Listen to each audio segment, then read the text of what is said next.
Sandwich bread doesn't get much better than this. This bread is a Japanese bread called Shokupan. It's the standard sandwich bread in Japan, and you can find this at every grocery store and bakery there. It's fluffy, bouncy, and perfectly gluten-y, and it's great for anything from toast to burgers. But the world's your oyster. Use this bread however you want.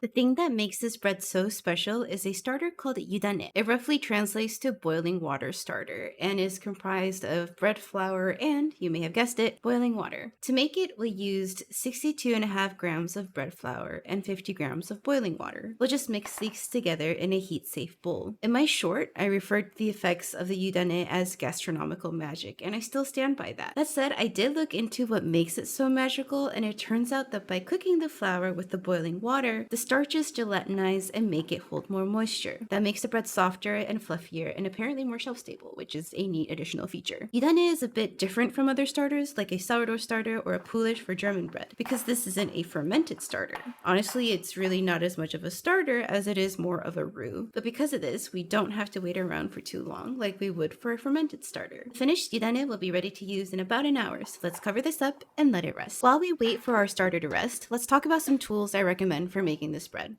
First off, I do highly recommend using a stand mixer if you have one. While you can absolutely hand knead this, the dough we'll be working with will be pretty sticky and can be difficult if you're not used to handling dough with this consistency. The next tool I recommend is a loaf pan with a lid.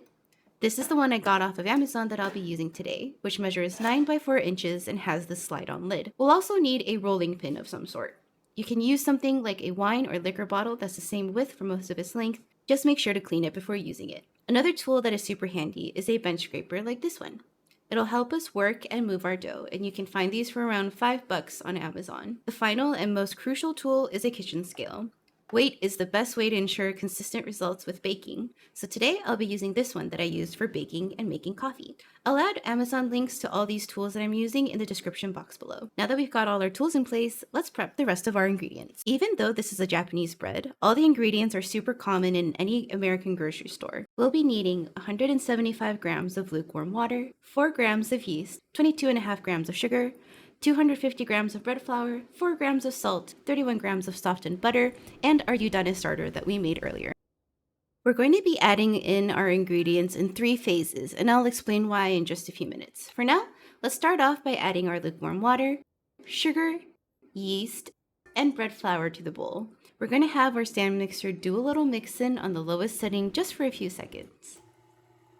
Next, we're going to add our salt and butter and give our dough a little stir for another few seconds, just until the salt and butter has mixed into the rest of the ingredients. The reason why we're adding these in now rather than earlier is because we want our yeast to latch onto the sugar first so that it can bloom and grow well during the proofing process. Salt and fat, like the butter we're adding here, can kind of inhibit that process a little, so we want to make sure our yeast has the chance to eat up that sugar first. Now it's time to incorporate our beautiful magical Yudane that's been resting for an hour.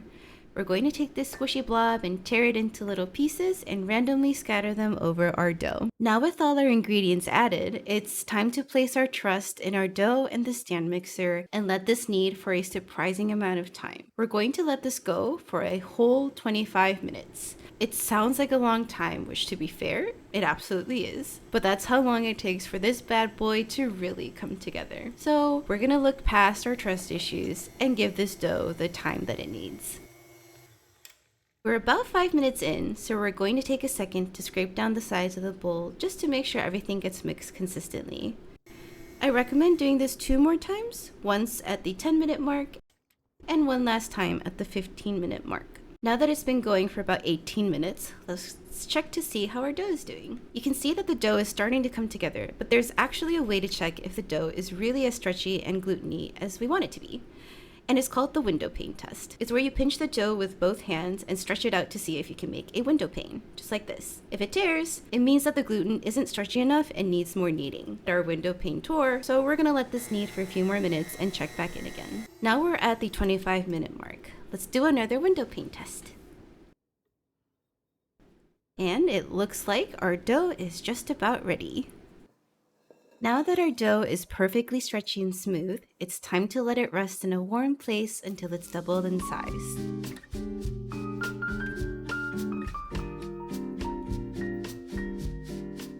And this is what our dough looks like after an hour, and look at how poofy he's gotten.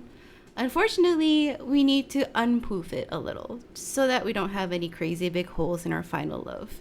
Basically, we're going to squish our dough back down with a little massage. Don't worry though, we'll regain that poofiness in later steps. To get our loaf in its final form, we're going to need to split and shape our dough first. We'll be dividing it into two with our bench scraper, and to make sure they're pretty even, I'm going to use our handy dandy kitchen scale.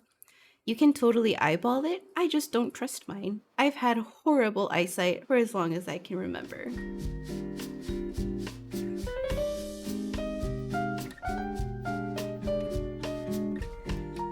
Now that they're divided, we're going to lightly cover them and let them take a little nap, just for 15 minutes. In the meantime, we can prep our loaf pan and its lid with some oil, and maybe reward ourselves with a coffee for being oh so patient and trusting of the process. Our dough twins have now had a chance to relax a bit and are ready to be shaped into the beautiful loaf it'll become. Let's take one of the twins and place them on a floured surface and give them a little sprinkling of flour too, just so it's not too sticky for the next steps. Now we're going to grab our rolling pin, give that a little dusting of flour too, and start rolling out our dough. We want to make somewhat of a rectangle, so start rolling vertically first. Then once it's around 10 inches in length, we'll rotate our rolling pin and roll horizontally. Not too much though, because we do want our rectangle to be longer than wide, maybe about 8 inches wide. Once we have our rectangle, we're going to fold the dough hot dog style like so. Then we're going to use our rolling pin to lightly roll out any air pockets and squish the newly formed dough together. Since our loaf pan is 4 inches wide, we want to fold in the sides so that the width of our dough is now around 4 inches. Now, from the end closer to us, we're going to roll this up and pinch the end like this, just so that it doesn't unravel. We can now place this guy into one side of the pan like this, and repeat this process with the other portion of dough.